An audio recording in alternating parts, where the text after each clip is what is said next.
In the Ottoman world, a compliment could be dangerous. Tell a mother her baby was beautiful, and she might go pale. Praise a man's new house, and he might quietly knock on wood.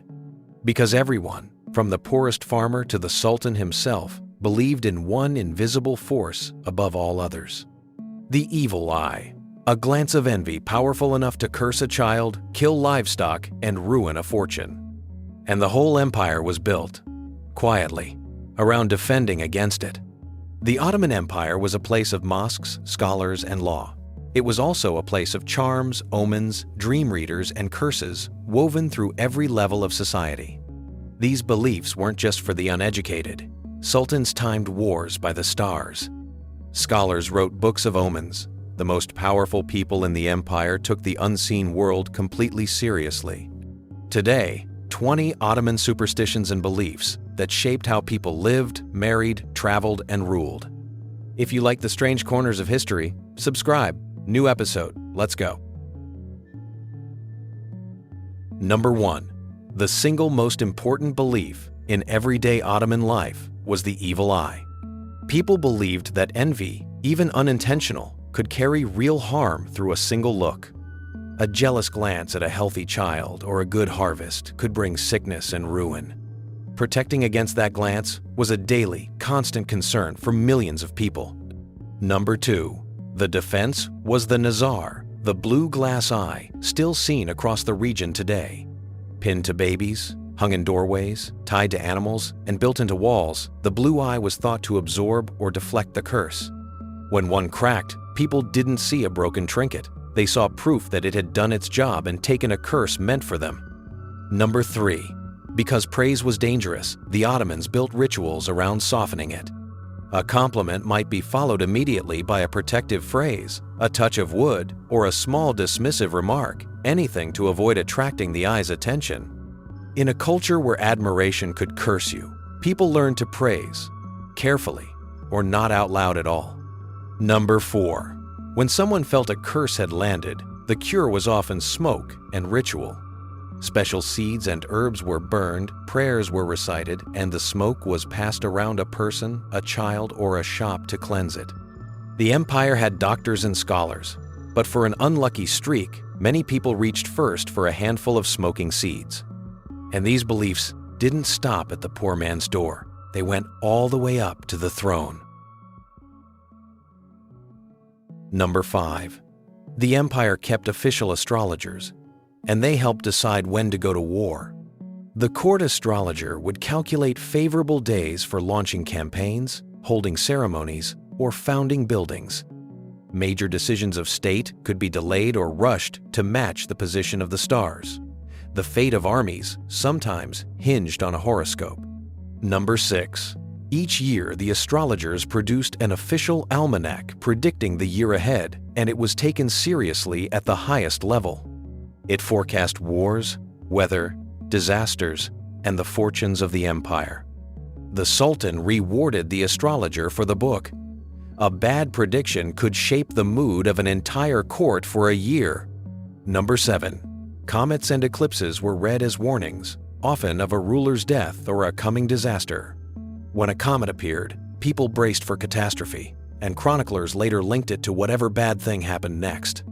In a world without newspapers, the sky itself was a kind of headline, and it almost always read as a threat. Number 8. Dreams were treated as messages, and interpreting them was a respected science. There were entire books devoted to what dreams meant, and important figures kept interpreters close. A dream could be read as divine guidance, a warning, or a sign to act. Even the founding legend of the dynasty itself centered on a single powerful dream. Number 9. People across the empire wore written talismans, small packets of sacred verses and symbols for protection. Tucked into clothing or hung around the neck, these charms were believed to guard against illness, danger, and curses. Holy words, written down and carried close, were among the most trusted defenses a person could own. Number 10. Some soldiers and sultans went to war wearing talismanic shirts, garments covered entirely in sacred writing and protective symbols. Worn under armor, they were meant to turn aside blades and bullets. The most powerful men in the empire trusted their lives, in part, to a shirt covered in holy ink. Number 11. The open hand was another widespread symbol of protection, often paired with the eye. Displayed on walls, jewelry, and doorways, the hand was believed to push back evil and invite blessing. Between the eye that watched and the hand that warded, an Ottoman home was defended by symbols as much as by locks. Number 12. Everyday actions were governed by lucky and unlucky rules. Starting a journey or entering a home on the correct foot, choosing the right day to begin something, avoiding certain numbers, these small rituals shaped daily behavior. Luck wasn't random. It was something you managed, step by careful step. Number 13. Merchants treated the first sale of the day as sacred. The first coin earned was thought to set the tone for all the trade that followed, and sellers had rituals to bless it, touching it to their wares or their forehead. In the bazaar, superstition and business were the same thing. But not every belief was about protection. Some were about the things people were genuinely afraid of. Number 14. People believed unseen spirits shared their world, gathering in thresholds, drains, ashes, and dark corners. To avoid disturbing them, there were careful customs, a word spoken before pouring hot water, caution around certain places after dark. The Ottomans didn't see empty corners. They saw occupied ones, and they were polite to what lived there. Number 15. When illness or misfortune seemed unnatural, people often turned to ritual healers before, or alongside, doctors. These figures recited sacred words, prepared charms, and performed cleansing rituals to drive out whatever was believed to be causing the harm. Number 16. New mothers and newborns were thought to be especially vulnerable to unseen harm in the days after birth. Families surrounded them with protective objects and rituals, kept certain visitors away, and watched carefully over the cradle. The most joyful moment in a household was also treated as one of its most dangerous. Number 17. The threshold of a home was treated as a sacred, sensitive boundary. Stepping directly on it or doing certain things across it was avoided, since it marked the line between the safe inside and the uncertain outside. A doorway wasn't just an entrance, it was a frontier between two worlds. Number 18.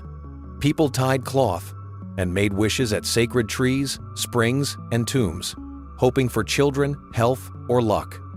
These local holy sites drew visitors for generations, their branches and railings layered with knotted fabric.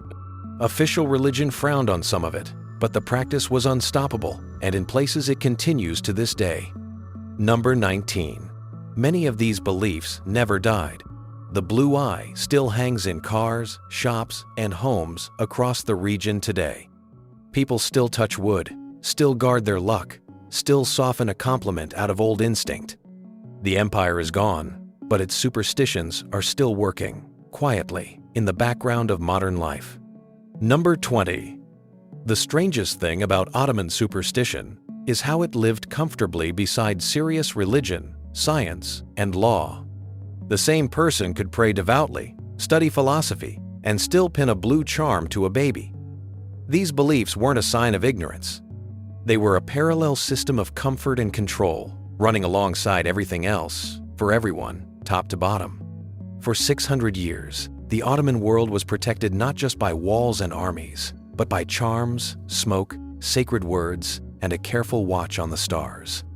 From the poorest village to the Sultan's court, people lived inside an invisible map of luck and danger.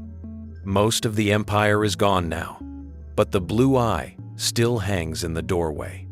And somewhere, someone is still knocking on wood after a compliment, without ever knowing why. If you want more empires the history books skip past, subscribe. Our final Ottoman episode. 20 signs the most powerful empire on earth was quietly falling apart, long before anyone admitted it.